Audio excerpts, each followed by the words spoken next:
अस्सलामुअलैकुम everyone. Anglo Urdu high school English medium, कक्षा 9 हिंदी। क्या निराश हुआ जाए। हजारी प्रसाद द्विवेदी जी। प्रस्तुत निबंध को मैंने 2 किस्त में समझाया है। चलिए हम पहली किस्त समझते हैं। प्रस्तुत निबंध के लेखक आचार्य हजारी प्रसाद द्विवेदी हैं।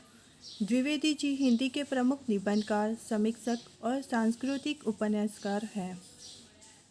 इनका नाम हिंदी साहित्य जगत में अत्यधिक आदर तथा सम्मान के साथ लिया जाता है। इस निबंध में आज के बदलते समाज तथा जीवन मूल्यों पर चर्चा की गई है। क्या निराश हुआ जाए। हजारी प्रसाद द्विवेदी जी का जन्म सन 1907 ईस्वी में हुआ और उनका निधन सन 1979 ईस्वी में हुआ था। मेरा मन कभी कभी बैठ जाता है। समाचार पत्र में ठगी, डकैती, चोरी, तस्करी और भ्रष्टाचार के समाचार भरे रहते हैं। आरोप प्रत्यारोप का कुछ ऐसा वातावरण बन गया है कि लगता है देश में कोई ईमानदार आदमी ही नहीं रह गया है। हर व्यक्ति संदेह की दृष्टि से देखा जा रहा है।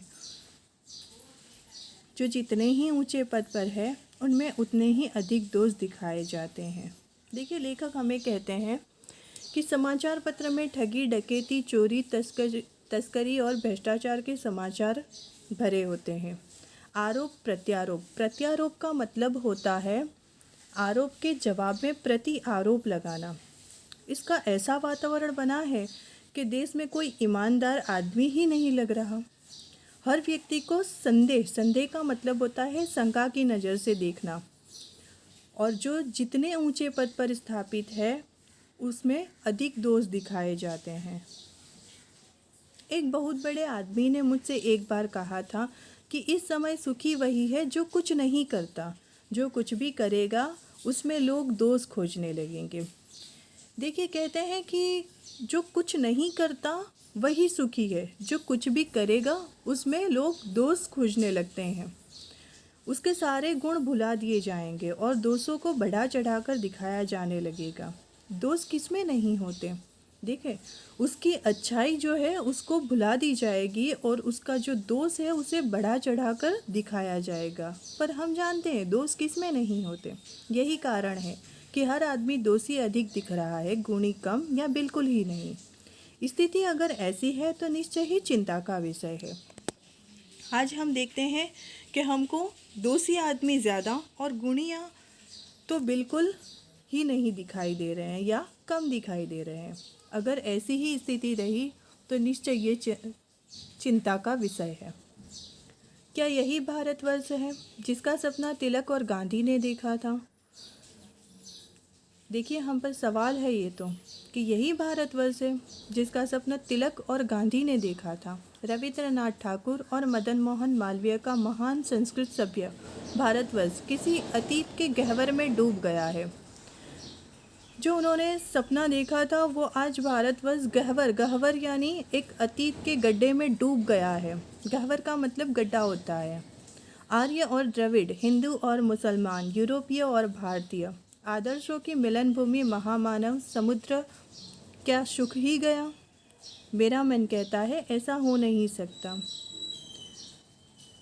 हमारे महान मनीषियों के सपनों का भारत है और रहेगा। देखिए, मनीषियों शब्द, मनीषी यानी ज्ञानी, पंडित, उनका जो सपनों का भारत है और रहेगा।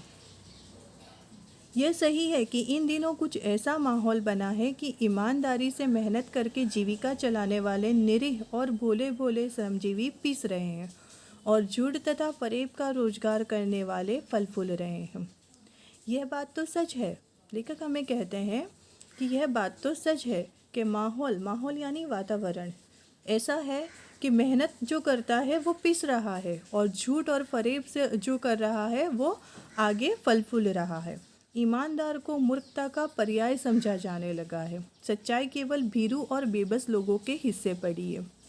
ईमानदार जो है उसे मूर्ख समझा जाता है और सच्चाई सिर्फ भीरू यानी भीरू का मतलब होता है डरपोक, कायर।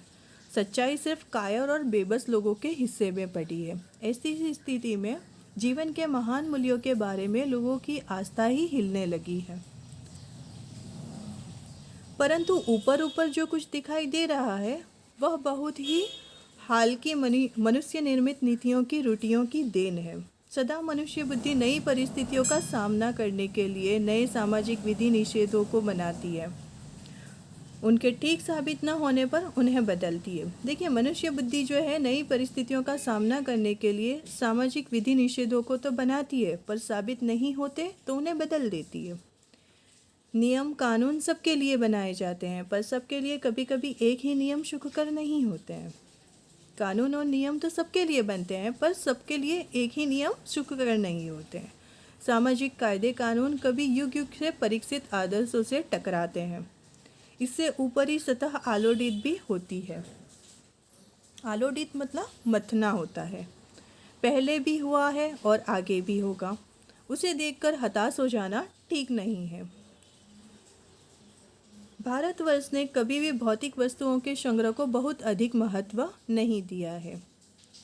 उसकी दृष्टि से मनुष्य के भीतर जो महान आंतरिक तत्व स्थिर भाव से बैठा हुआ है वही चरम और परम है। लोभ, मोह, काम, क्रोध आदि विकार मनुष्य में स्वाभाविक रूप से विद्यमान रहते हैं, पर उन्हें प्रधान शक्ति मान लेना और अपने मन तथा बुद्धि को उन्हीं के इशारे पर छोड़ देना बहुत निकृष्ट आचरण है। भारतवर्ष ने कभी भी उन्हें उचित नहीं माना। उन्हें सदा संयम के बंधन से बांध कर रखने का प्रयत्न किया है, परंतु भूख की उपेक्षा नहीं की जा सकती। बीमार के लिए दवा की उपेक्षा नहीं की जा सकती। गुमराह को ठीक रास्ते पर लाने के उपायों की उपेक्षा नहीं की जा सकती। देखिए, लेखक ने आज की स्थिति को कितनी अच्छी रीत से हमें समझाया है। हुआ यह है कि इस देश के कोटि कोटि दरिद्र जनों की हीन अवस्था को दूर करने के लिए ऐसे अनेक कायदे कानून बनाए गए। जो दरिद्र जन हैं उनकी हीन अवस्था को दूर करने के लिए कायदे और कानून तो बनाए गए, जो कृषि, उद्योग, वाणिज्य, शिक्षा और स्वास्थ्य की स्थिति को अधिक उन्नत और सुचारू बनाने के लक्ष्य से प्रेरित है। परंतु जिन लोगों को इन कार्यों में लगना है उनका मन हर समय पवित्र नहीं होता। अब देखिए, जिन लोगों को इस कार्यों से जुड़ना है उनका मन हर समय पवित्र नहीं होता है। प्रायः रोज़ाना वे ही लक्ष्य को भूल जाते हैं और अपनी ही सुख सुविधा की ओर ज़्यादा ध्यान देने लगते हैं। जो लक्ष्य है उसको भूलकर अपने सुख सुविधा की ओर वो ध्यान देने लगते हैं। व्यक्ति चित्त सब समय आदर्शों द्वारा चालित नहीं होता। व्यक्ति का चित्त जो है वो हर समय आदर्शों से द्वारा नहीं चालित होता। जितने बड़े पैमाने पर इन क्षेत्रों में मनुष्य की उन्नति के विधान बनाए गए, उतनी ही मात्रा में लोभ, मोह जैसे विकार भी विस्तृत होते गए। लक्ष्य की बात भूल गई।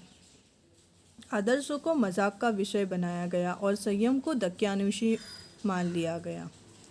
परिणाम जो होना था वह हो रहा है। यह कुछ थोड़े से लोगों के बढ़ते हुए लोभ का नतीजा है।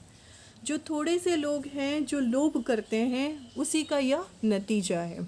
परंतु इससे भारतवर्ष के पुराने आदर्श और भी अधिक स्पष्ट रूप से महान और उपयोगी दिखाई देने लगे हैं।